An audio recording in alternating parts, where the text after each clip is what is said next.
Book Audio presents The Kidnapped Prime Minister by Agatha Christie. Now that war and the problems of war are things of the past, I think I may safely venture to reveal to the world the part which my friend Poirot played in a moment of national crisis.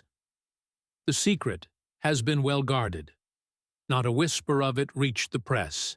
But, now that the need for secrecy has gone by, I feel it is only just that England should know the debt it owes to my quaint little friend, whose marvelous brain so ably averted a great catastrophe. One evening after dinner, I will not particularize the date. It suffices to say that it was at the time when peace by negotiation was the parrot cry of England's enemies. My friend and I were sitting in his rooms. After being invalided out of the army, I had been given a recruiting job, and it had become my custom to drop in on Poirot in the evenings after dinner and talk with him of any cases of interest that he might have on hand. I was attempting to discuss with him the sensational news of that day, no less than an attempted assassination of Mr. David McAdam, England's Prime Minister. The account in the papers had evidently been carefully censored. No details were given, save that the Prime Minister had had a marvelous escape, the bullet just grazing his cheek. I considered that our police must have been shamefully careless for such an outrage to be possible. I could well understand that the German agents in England would be willing to risk much for such an achievement. Fighting Mac, as his own party had nicknamed him, had strenuously and unequivocally combated the pacifist influence which was becoming so prevalent. He was more than England's Prime Minister. He was England. And to have removed him from his sphere of influence would have been a crushing and paralyzing blow to Britain. Poirot was busy mopping a grey suit with a minute sponge. Never was there a dandy such as Hercule Poirot. Neatness and order were his passion. Now, with the odor of benzine filling the air, he was quite unable to give me his full attention. In a little minute I am with you, my friend. I have all but finished. The spot of grease, he is not good. I remove him. So. He waved his sponge. I smiled as I lit another cigarette. Anything interesting on? I inquired after a minute or two. I assist, how do you call it? Charlady, to find her husband. A difficult affair, needing the tact. For I have a little idea that when he is found, he will not be pleased. What would you? For my part, I sympathize with him. He was a man of discrimination to lose himself. I laughed. At last, the spot of grease, he is gone. I am at your disposal. I was asking you what you thought of this attempt to assassinate McAdam. Enfantillage, replied Poirot promptly. One can hardly take it seriously. To fire with the rifle, never does it succeed. It is a device of the past. It was very near succeeding this time, I reminded him. Poirot shook his head impatiently. He was about to reply when the landlady thrust her head round the door and informed him that there were 2 gentlemen below who wanted to see him. They won't give their names, sir, but they says as it's very important. Let them mount, said Poirot, carefully folding his grey trousers. In a few minutes, the 2 visitors were ushered in, and my heart gave a leap, as in the foremost I recognized no less a personage than Lord Estair, leader of the House of Commons, whilst his companion, Mr. Bernard Dodge, was also a member of the War Cabinet, and, as I knew, a close personal friend of the Prime Minister. Monsieur Poirot? Said Lord Estair interrogatively. My friend bowed. The great man looked at me and hesitated. My business is private. You may speak freely before Captain Hastings, said my friend, nodding to me to remain. He has not all the gifts, no, but I answer for his discretion. Lord Estair still hesitated, but Mr. Dodge broke in abruptly. Oh, come on. Don't let's beat about the bush. As far as I can see, the whole of England will know the hole we're in soon enough. Time's everything. "Pray be seated, monsieur," said Poirot politely. "Will you take the big chair, milord?" Lord Astaire started slightly. "You know me?" Poirot smiled. "Certainly. I read the little papers with the pictures. How should I not know you? Monsieur Poirot, I have come to consult you upon a matter of the most vital urgency. I must ask for absolute secrecy." "You have the word of Hercule Poirot. I can say no more," said my friend grandiloquently. "It concerns the Prime Minister. We are in grave trouble." "We're up a tree," interposed Mr. Dodge. "The injury is serious, then?" I asked. "What injury?" "The bullet wound." "Oh, that!" cried Mr. Dodge contemptuously. "That's old history." "As my colleague says," continued Lord Astaire, "that affair is over and done with. Luckily, it failed. I wished I could say as much for the second attempt." "There has been a second attempt, then?" "Yes, though not of the same nature. Monsieur Poirot, the Prime Minister has disappeared." "What? He has been kidnapped?" "Impossible!" I cried, stupefied. Poirot threw a withering glance at me, which I knew enjoined me to keep my mouth shut.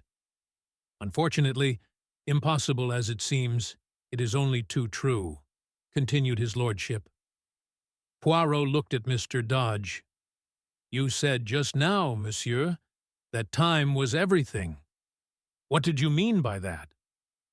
The two men exchanged glances, and then Lord Astaire said, "You have heard, Monsieur Poirot, of the approaching Allied conference?" My friend nodded. "For obvious reasons, no details have been given of when and where it is to take place. But, although it has been kept out of the newspapers, the date is, of course, widely known in diplomatic circles. The conference is to be held tomorrow, Thursday, evening at Versailles. Now you perceive the terrible gravity of the situation. I will not conceal from you that the Prime Minister's presence at the conference is a vital necessity. The pacifist propaganda, started and maintained by the German agents in our midst, has been very active. It is the universal opinion that the turning point of the conference will be the strong personality of the Prime Minister. His absence may have the most serious results, possibly a premature and disastrous peace. And we have no one who can be sent in his place. He alone can represent England." Poirot's face had grown very grave. "Then you regard the kidnapping of the Prime Minister as a direct attempt to prevent his being present at the conference?" "Most certainly I do. He was actually on his way to France at the time." "And the conference is to be held?" "At 9 o'clock tomorrow night." Poirot drew an enormous watch from his pocket. "It is now 9:15. 24 hours, said Mr. Dodge thoughtfully. "And a quarter," amended Poirot. "Do not forget the quarter, monsieur. It may come in useful. Now for the details. The abduction. Did it take place in England or in France?" "In France. Mr. McAdam crossed to France this morning. He was to stay tonight as the guest of the Commander-in-Chief, proceeding tomorrow to Paris. He was conveyed across the Channel by destroyer. At Boulogne, he was met by a car from General Headquarters and one of the Commander-in-Chief's ADCs. Eh bien? Well, they started from Boulogne, but they never arrived." "What?" "Monsieur Poirot, it was a bogus car and a bogus ADC. The real car was found in a side road, with the chauffeur and the ADC neatly gagged and bound. And the bogus car is still at large." Poirot made a gesture of impatience. "Incredible.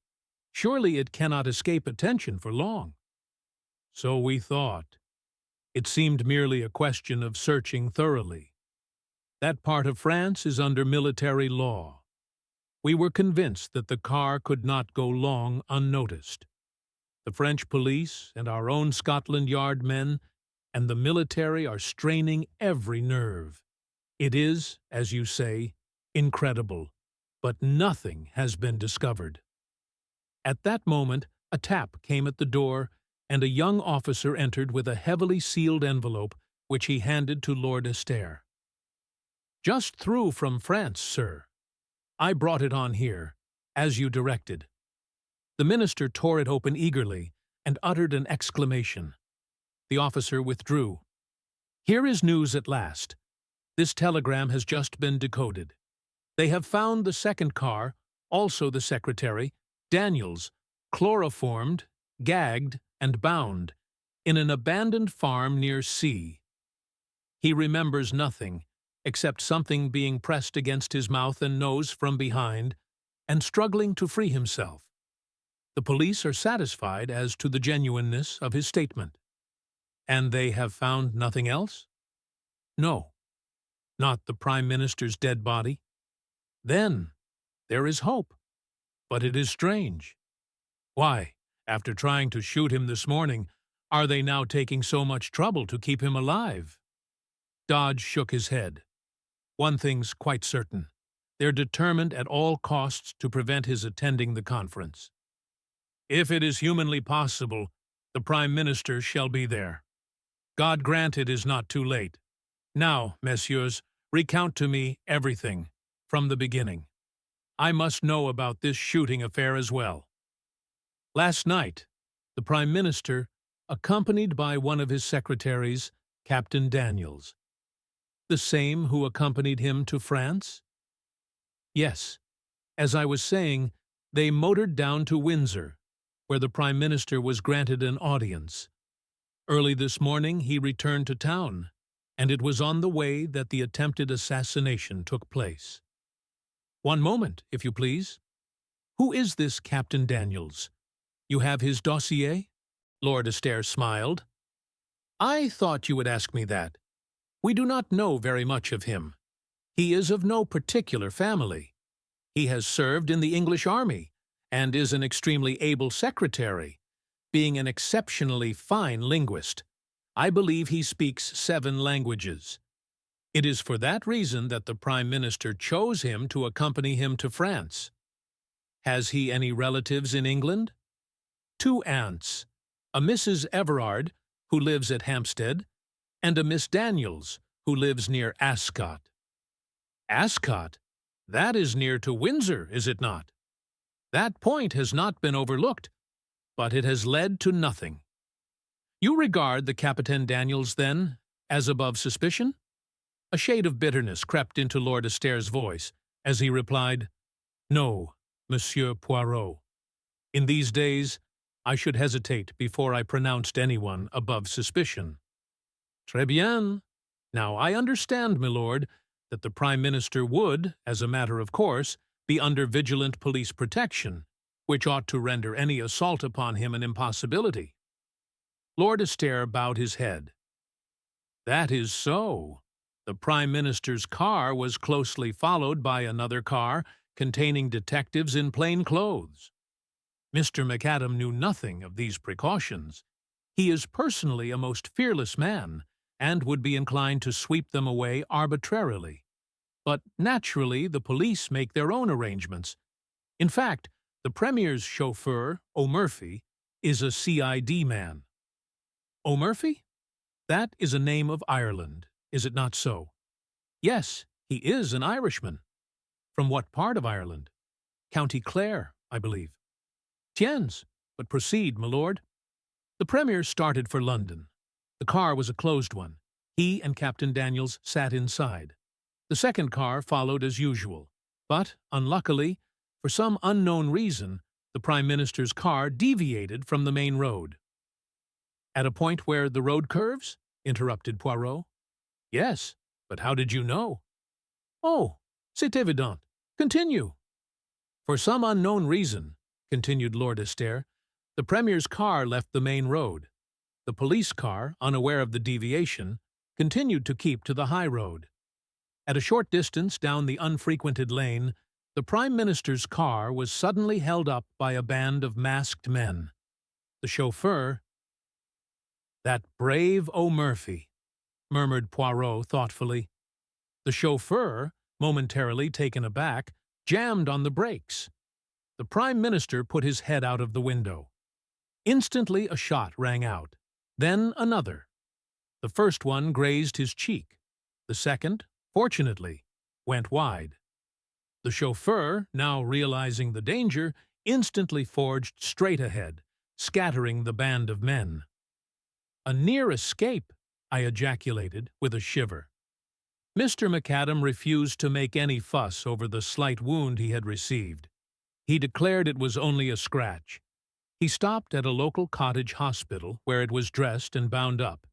He did not, of course, reveal his identity. He then drove, as per schedule, straight to Charing Cross, where a special train for Dover was awaiting him, and, after a brief account of what had happened had been given to the anxious police by Captain Daniels, he duly departed for France.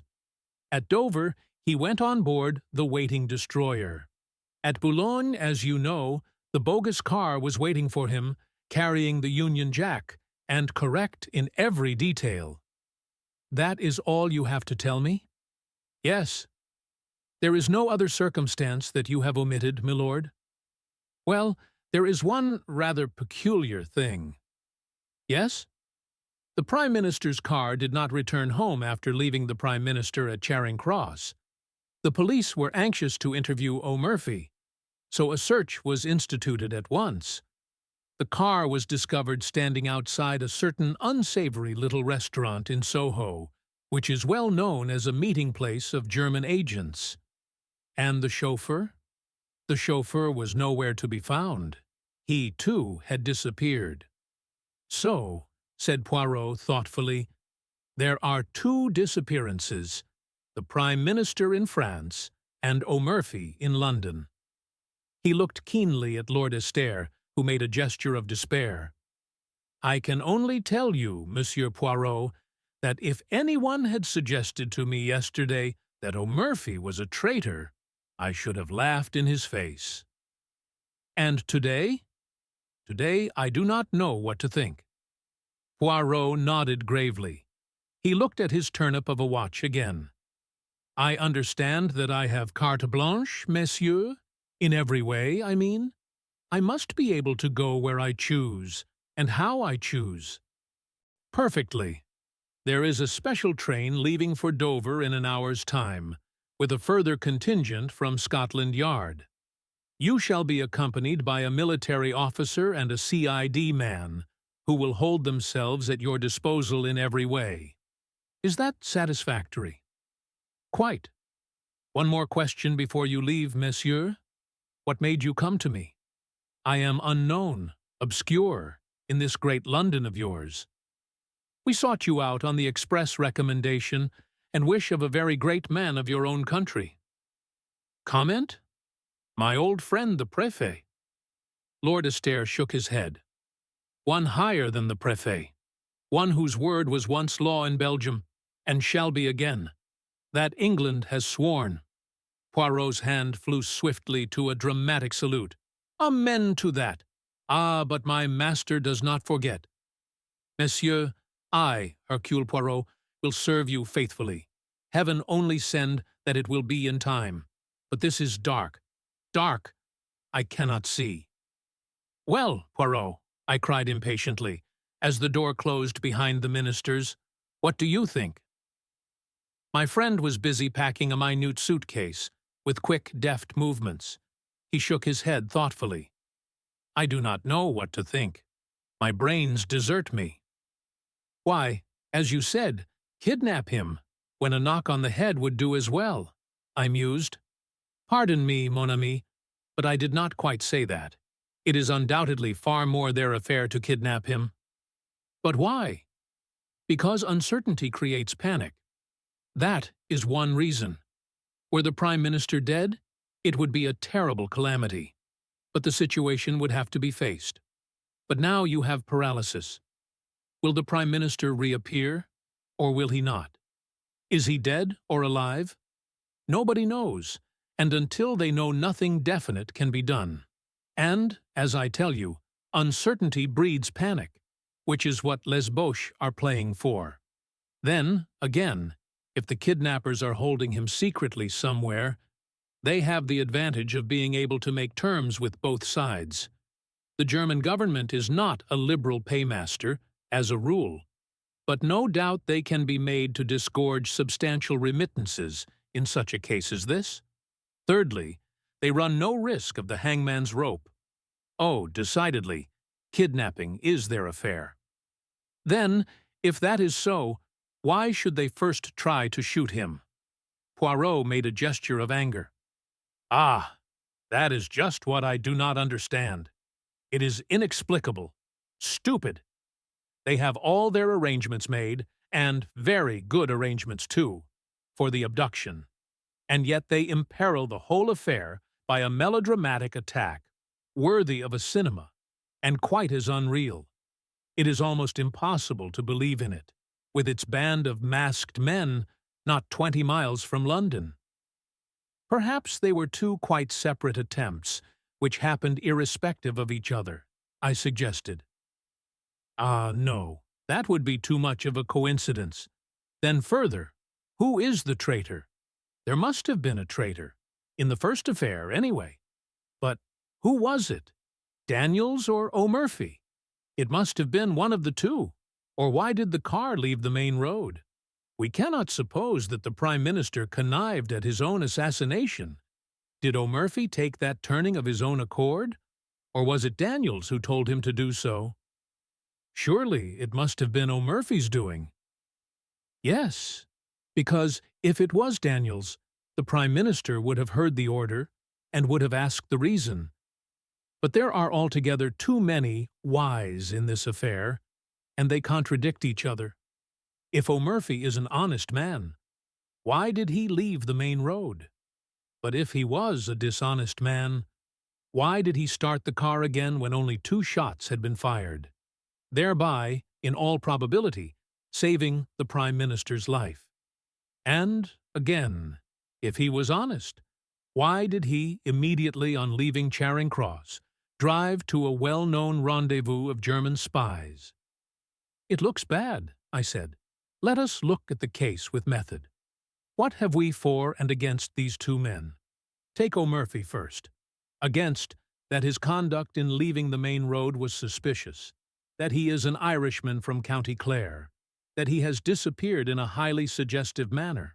For, that his promptness in restarting the car saved the Premier's life. That he is a Scotland Yard man, and obviously from the post allotted to him, a trusted detective. Now for Daniels. There is not much against him, except the fact that nothing is known of his antecedents, and that he speaks too many languages for a good Englishman. Pardon me, mon ami, but, as linguists, you are deplorable.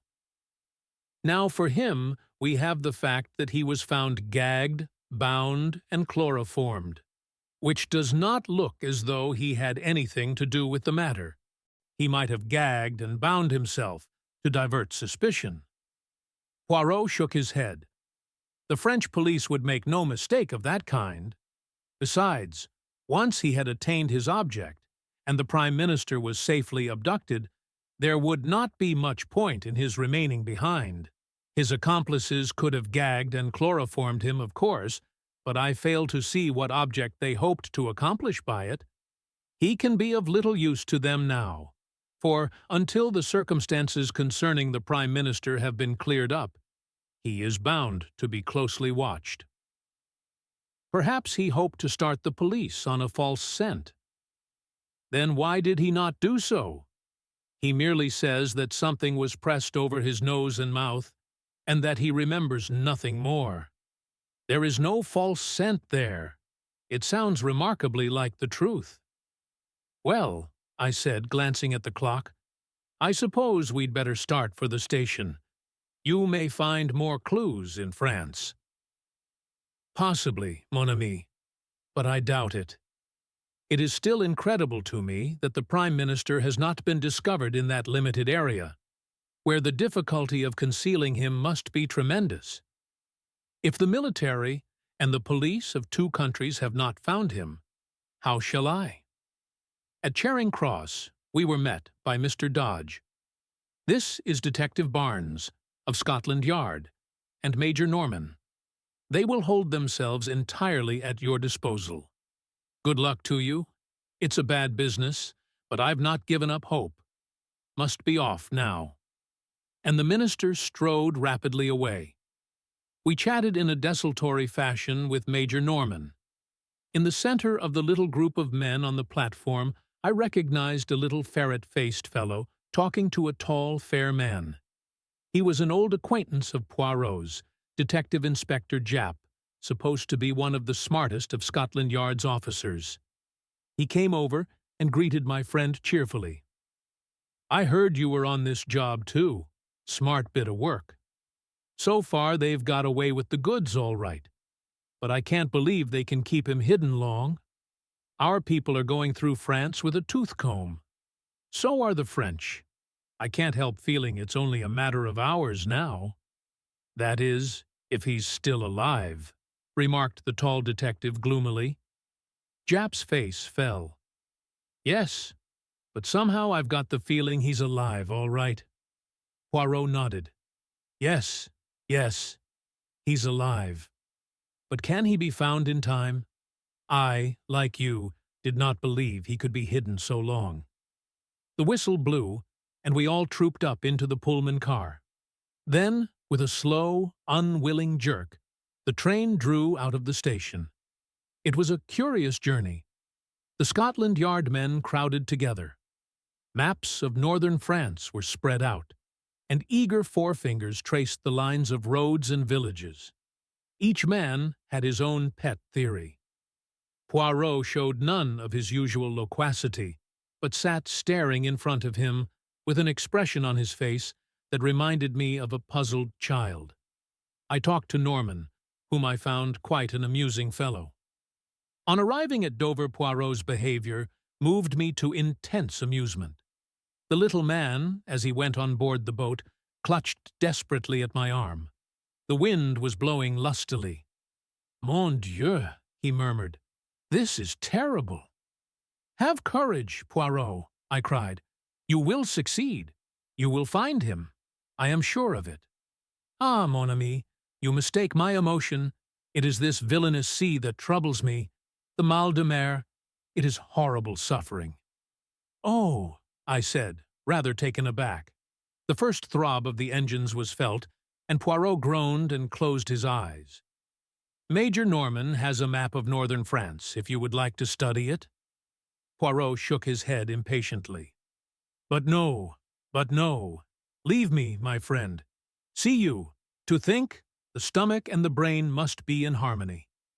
Laverguière has a method most excellent for averting the mal de mer.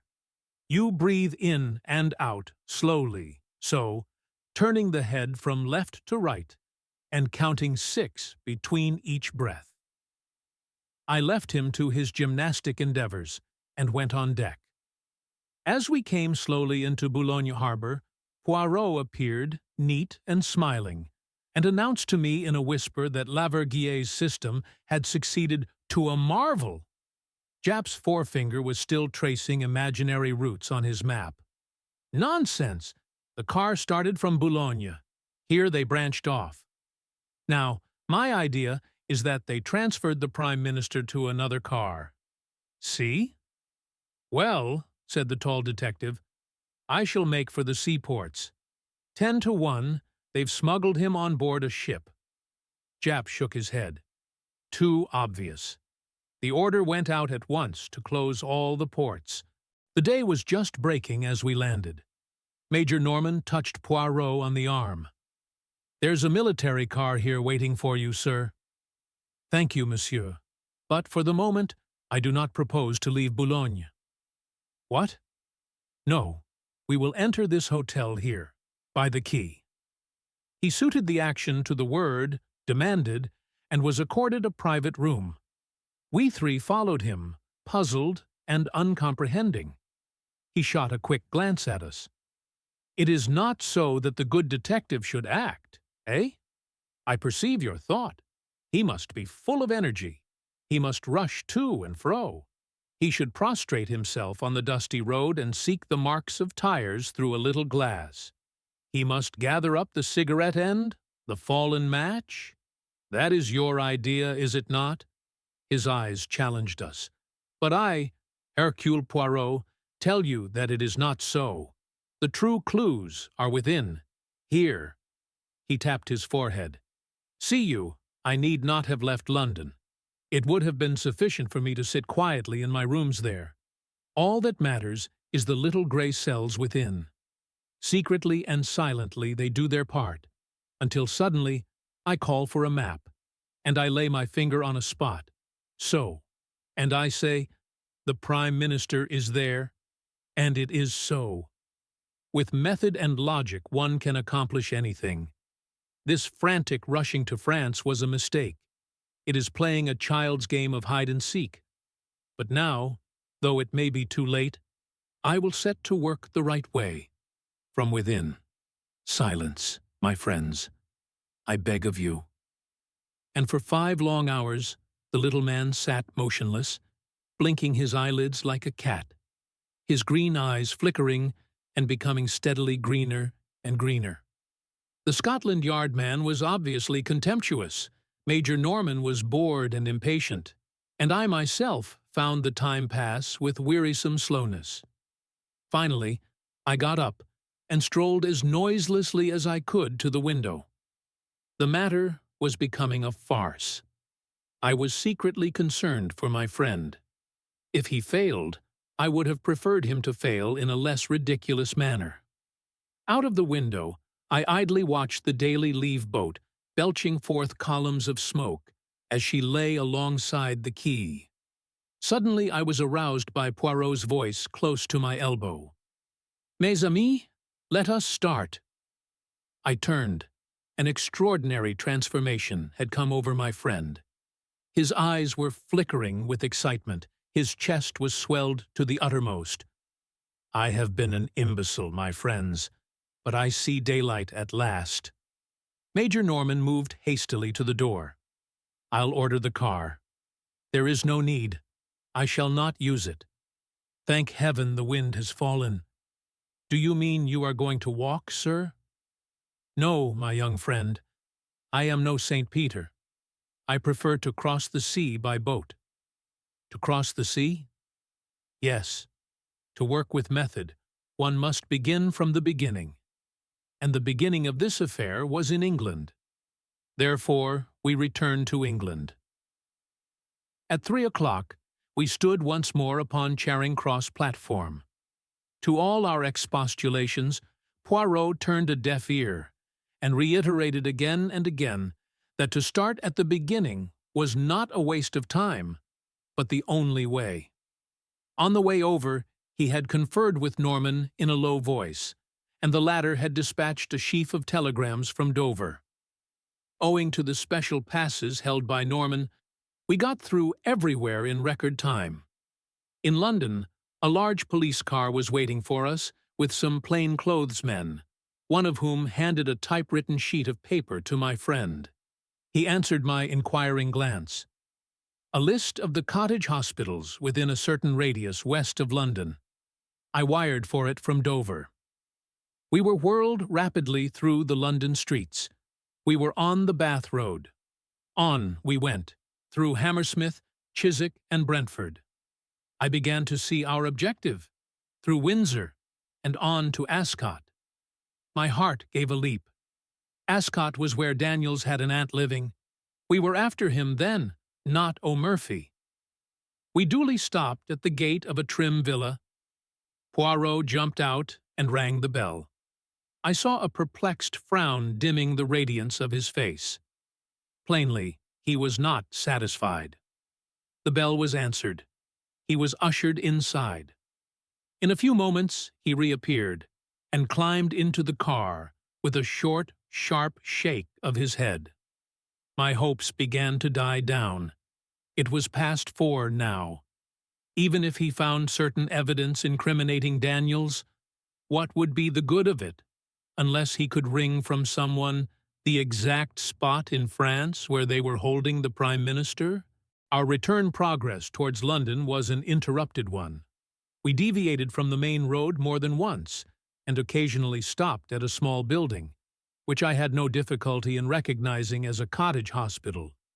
Poirot only spent a few minutes at each, but at every halt his radiant assurance was more and more restored.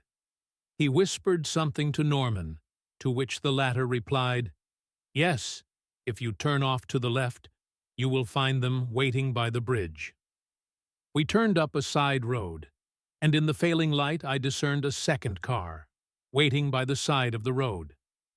It contained 2 men in plain clothes. Poirot got down and spoke to them, and then we started off in a northerly direction, the other car following close behind. We drove for some time, our objective being obviously one of the northern suburbs of London. Finally, we drove up to the front door of a tall house, standing a little back from the road in its own grounds. Norman and I were left with the car. Poirot and one of the detectives went up to the door and rang. A neat parlour-maid opened it. The detective spoke. "I am a police officer, and I have a warrant to search this house." The girl gave a little scream, and a tall, handsome woman of middle age appeared behind her in the hall. "Shut the door, Edith. They are burglars, I expect." But Poirot swiftly inserted his foot in the door, and at the same moment blew a whistle. Instantly the other detectives ran up and poured into the house, shutting the door behind them. Norman and I spent about 5 minutes cursing our forced inactivity. Finally the door reopened, and the men emerged, escorting 3 prisoners, a woman and 2 men. The woman and one of the men were taken to the second car. The other man was placed in our car by Poirot himself. "I must go with the others, my friend, but have great care of this gentleman. You do not know him, no? Eh bien, let me present to you Monsieur O'Murphy." O'Murphy! I gaped at him open-mouthed as we started again. He was not handcuffed, but I did not fancy he would try to escape. He sat there staring in front of him as though dazed. Anyway, Norman and I would be more than a match for him. To my surprise, we still kept a northerly route. We were not returning to London, then. I was much puzzled. Suddenly, as the car slowed down, I recognized that we were close to Hendon Aerodrome. Immediately, I grasped Poirot's idea. He proposed to reach France by aeroplane. It was a sporting idea, but, on the face of it, impracticable. A telegram would be far quicker. Time was everything. He must leave the personal glory of rescuing the Prime Minister to others. As we drew up, Major Norman jumped out, and a plainclothes man took his place. He conferred with Poirot for a few minutes, and then went off briskly. I, too, jumped out, and caught Poirot by the arm. "I congratulate you, old fellow. They have told you the hiding place? But look here, you must wire to France at once. You'll be too late if you go yourself." Poirot looked at me curiously for a minute or two. "Unfortunately, my friend, there are some things that cannot be sent by telegram." At that moment, Major Norman returned, accompanied by a young officer in the uniform of the Flying Corps. "This is Captain Lyle, who will fly you over to France. He can start at once." "Wrap up warmly, sir," said the young pilot. "I can lend you a coat, if you like." Poirot was consulting his enormous watch. He murmured to himself, "Yes, there is time, just time." Then he looked up and bowed politely to the young officer. "I thank you, monsieur, but it is not I who am your passenger. It is this gentleman here." He moved a little aside as he spoke, and a figure came forward out of the darkness. It was the second male prisoner who had gone in the other car, and as the light fell on his face, I gave a gasp of surprise. It was the Prime Minister. "For heaven's sake, tell me all about it," I cried impatiently, as Poirot, Norman, and I motored back to London. "How in the world did they manage to smuggle him back to England?" "There was no need to smuggle him back," replied Poirot dryly. "The Prime Minister has never left England. He was kidnapped on his way from Windsor to London. What? I will make all clear. The Prime Minister was in his car, his secretary beside him. Suddenly a pad of chloroform is clapped on his face. But by whom? By the clever linguistic Captain Daniels. As soon as the Prime Minister is unconscious, Daniels picks up the speaking tube and directs O'Murphy to turn to the right, which the chauffeur, quite unsuspicious, does. A few yards down that unfrequented road, a large car is standing, apparently broken down. Its driver signals to O'Murphy to stop. O'Murphy slows up. The stranger approaches. Daniels leans out of the window, and, probably with the aid of an instantaneous anesthetic, such as ethyl chloride, the chloroform trick is repeated. In a few seconds, the two helpless men are dragged out and transferred to the other car, and a pair of substitutes take their places. Impossible! Pas du tout. Have you not seen music hall turns imitating celebrities with marvelous accuracy? Nothing is easier than to personate a public character. The Prime Minister of England is far easier to understudy than Mr. John Smith of Clapham, say. As for O'Murphy's double, no one was going to take much notice of him until after the departure of the Prime Minister, and by then he would have made himself scarce. He drives straight from Charing Cross to the meeting place of his friends. He goes in as O'Murphy. He emerges as someone quite different. O'Murphy has disappeared, leaving a conveniently suspicious trail behind him. But the man who personated the Prime Minister was seen by everyone. He was not seen by anyone who knew him privately or intimately, and Daniels shielded him from contact with anyone as much as possible. Moreover, his face was bandaged up, and anything unusual in his manner would be put down to the fact that he was suffering from shock as a result of the attempt upon his life. Mr. McAdam has a weak throat and always spares his voice as much as possible before any great speech. The deception was perfectly easy to keep up as far as France. There, it would be impracticable and impossible. So the Prime Minister disappears. The police of this country hurry across the Channel, and no one bothers to go into the details of the first attack. To sustain the illusion that the abduction has taken place in France, Daniels is gagged and chloroformed in a convincing manner. And the man who has enacted the part of the Prime Minister rids himself of his disguise. He and the bogus chauffeur may be arrested as suspicious characters, but no one will dream of suspecting their real part in the drama, and they will eventually be released for lack of evidence. And the real Prime Minister? He and O'Murphy were driven straight to the house of Mrs. Everard at Hampstead, Daniel's so-called aunt. In reality, she is Frau Bertha Ebenthal, and the police have been looking for her for some time. It is a valuable little present that I have made to them, to say nothing of Daniels. Ah, it was a clever plan, but he did not reckon on the cleverness of Hercule Poirot. I think my friend might well be excused his moment of vanity. When did you first begin to suspect the truth of the matter?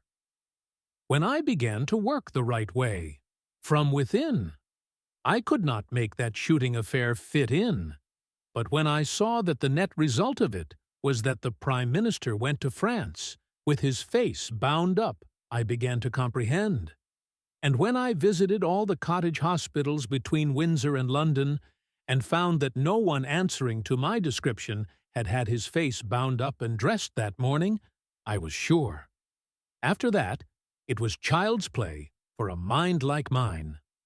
The following morning, Poirot showed me a telegram he had just received. It had no place of origin, and was unsigned. It ran, "In time." Later in the day, the evening papers published an account of the Allied conference. They laid particular stress on the magnificent ovation accorded to Mr. David McAdam, whose inspiring speech had produced a deep and lasting impression.